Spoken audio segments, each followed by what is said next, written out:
time around on Author's Corner, we go to India, just outside of Mumbai. Rupinder Kaur Kaiche joins us. I love that name, Rupinder Kaur Kaiche. And she's got quite a background. She's a doctor and she has written this brilliant collection of poems because I love nature and I think marrying poetry to nature opens up our soul. That's just me personally. And it's called Sunshine. That's the name of the book. You can find it on Amazon. Rupinder, thanks so much for coming on. Thank you so much, Kate, for having me.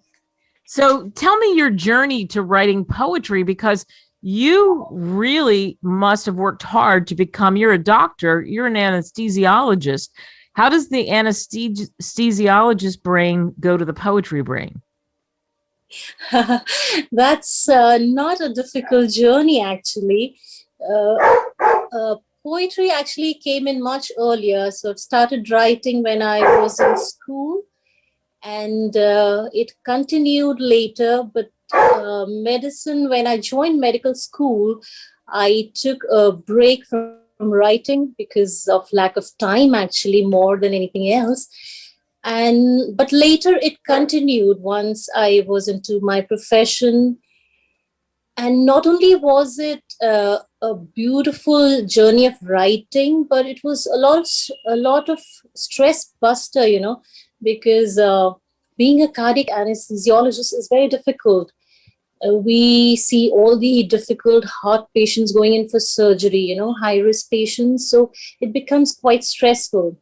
And poetry just takes that stress away. It just makes you feel so fresh and calm and reassures you. So that's how it has been over the past 20-25 years that I've been in this profession. Poetry is a passion which just goes along with my work. Wow. And Sunshine, tell me about Sunshine. If people pick up Sunshine, what can they expect? What's Sunshine about, your poetry? Sunshine is about poems which will bring optimism in your life, poems which will help you experience the brightness, the peace and warmth, like the sun rays provide when they fall on us. They have an engulfing feeling of caressing tenderness. That feeling Sunshine will bring to you when you read it.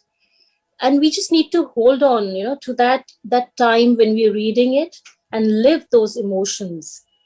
Those emotions will make us fall in love with nature. So Sunshine celebrates nature and just helps us fall in love with it. Boy, it sure does. And I asked you before we jumped into this interview, for everybody listening, to pick out one of your favorites. And it's funny, you wouldn't know this about me, but I love waterfalls. Every place I go, I look for waterfalls. I really do. When I travel, have had the privilege of traveling to so many different places. And that happened to you. And you and I have in common that we think one of the best waterfalls is Niagara Falls.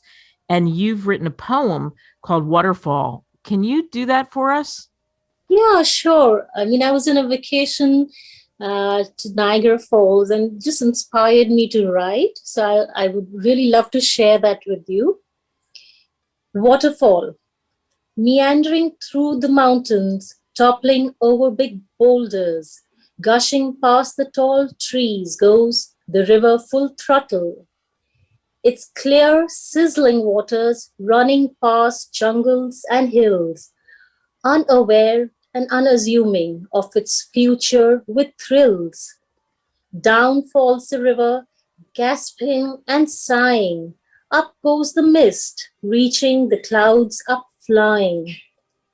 Rumbling and roaring reaches the water below and calms down to rest into a river soft and mellow.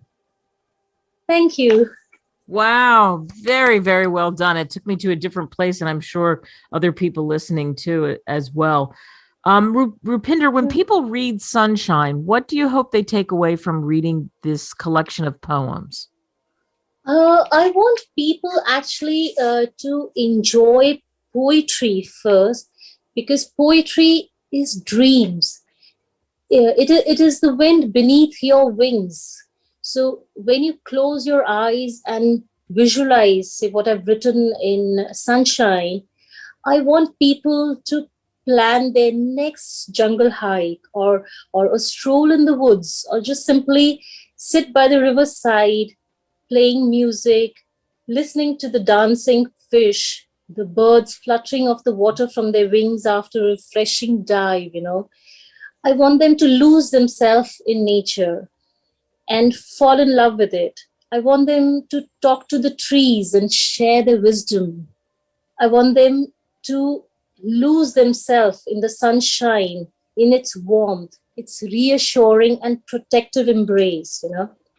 So actually, poetry has a power to connect, to disentangle, and to heal.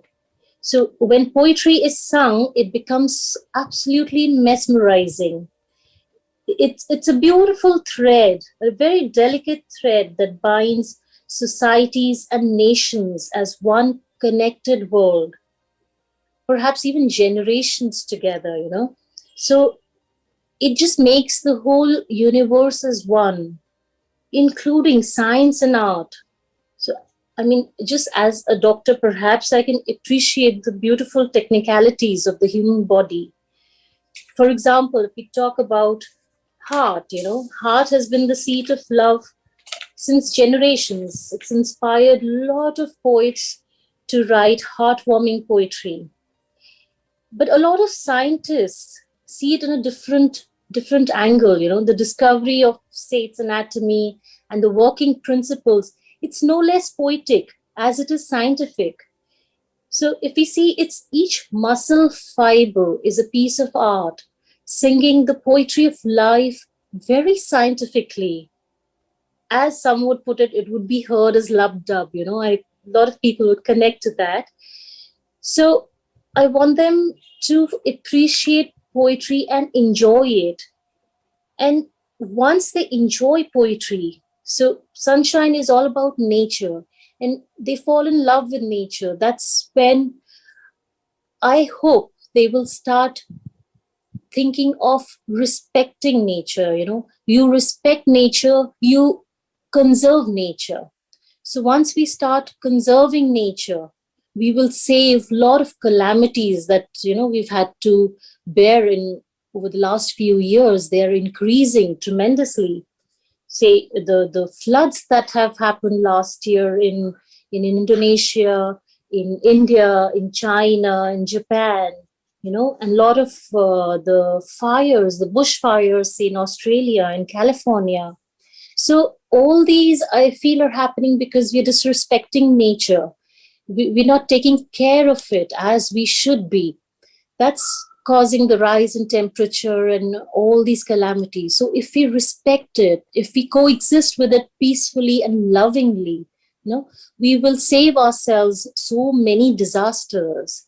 So we need to fall in love to do it willingly as one world, not as individuals. It is good that a lot of individuals are doing it, but then we need to work it out as one world towards nature. That's how I feel. I want people to take it forward. I would be very happy if my book can inspire people to conserve nature and work as one towards its conservation. Oh, what a beautiful place to end this. Rupinder, if people want to get your book, and I've said Amazon, I guess that's one of the best places. Is that the best place to go? Yeah, that's the best place. It's easily available. And they can also visit my website. That's www.rupinderkaurkaiche.com. A lot of information there if they need to connect. I've written 2 other books as well. So maybe if they like, one is Dewdrops, and the third one is Beats of Thought. So they can read whichever one they want. They can buy it. Amazon is the best site. Perfect. And it was just a delight to meet you and have this conversation with you. Thank you so much for coming on. Thank you, Kate. It's been an absolute pleasure. And just sharing thoughts on nature and poetry, it just rejuvenates me. And I'm sure, I just hope everybody enjoys it as much as I've enjoyed it. Yep, and I hope that they pick up your book and they sit by a tree and they read it and they get carried off in a much more interesting direction. I think to be able to enjoy nature is really, really a great gift. So thank you. You've been a gift to join us, and thanks to all of you, the listeners, for listening to this interview and, of course, the show. Make it count, everybody.